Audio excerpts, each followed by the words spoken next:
మీరు American airline crash గురించి వినే ఉంటారు. అది ఎందువల్ల జరిగింది, ఎలా జరిగింది, ఈరోజు చూద్దాం. కరెక్ట్గా సన్సెట్ అయ్యే టైంకి 29 జనవరి ఫ్లైట్ డిసెంట్ అవ్వబోతూ ఉంది. There is an announcement, please pass on your seat belt, we are about to descent in Washington DC. Passengers నిద్రపోయే వాళ్ళు వెంటనే లేచి అమ్మ వీఆర్ గోయింగ్ హోమ్ అన్నట్లు చాలా హ్యాపీగా ఉన్నారు. కొంతమంది ప్యాసింజర్స్ ఫ్లైట్ పైనుంచి కిందకి చూసి ఆ బ్యూటీ అంతా ఎంజాయ్ చేస్తూ ఉన్నారు. They are about to reach their families in a fraction of minutes.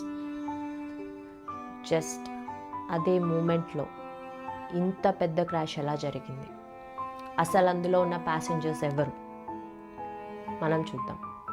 అందులో ఒక 15 ఏళ్ల పాప, తన పేరు జీనా. తను US స్కేటింగ్ కాంపిటీషన్లో ఒక గోల్డ్ మెడల్ విన్ అయింది. అండ్ తను వాళ్ళ team along with their coaches ఆ ఫ్లైట్లో ఉన్నారు. తనకి చాలా పెద్ద డ్రీమ్ ఉంది.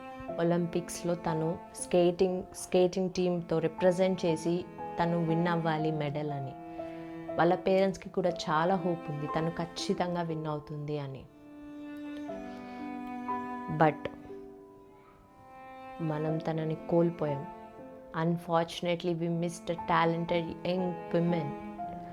కొన్ని రోజు ముందే దెర్ ఇస్ ఎ క్యాప్టెన్, ఆయన పేరు జయంత్. సో అదే రోజు వాళ్ళ పాప పుట్టినరోజు. He even received message from his wife, please త్వరగా రారా, we have a birthday party at home, please cake కూడా తీసుకురండి మీరు వచ్చేటప్పుడు అని. And Jayanth is very very happy. He's almost like a decade experienced captain. అలాంటి ఒక క్యాప్టెన్ ఎలా తప్పు చేస్తారు? తప్పు ఎలా జరిగింది? వాళ్ళు వెళ్ళే ఫ్లైట్ పాత్లోకి అసలు అమెరికన్ మిలిటరీ ఎయిర్లైన్ ఎలా ఎంటర్ అయింది? We lost a father for a daughter. Just a fraction of సెకండ్స్లో అంతా అయిపోయింది. World went dark.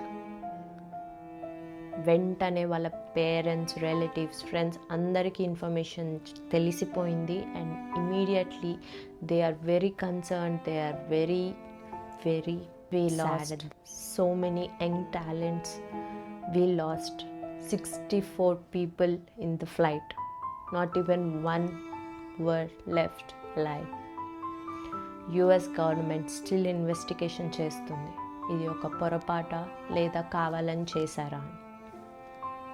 సో మీరు ఇంతవరకు చూస్తున్నారు అని అంటే you feel this is an informative content. Please subscribe.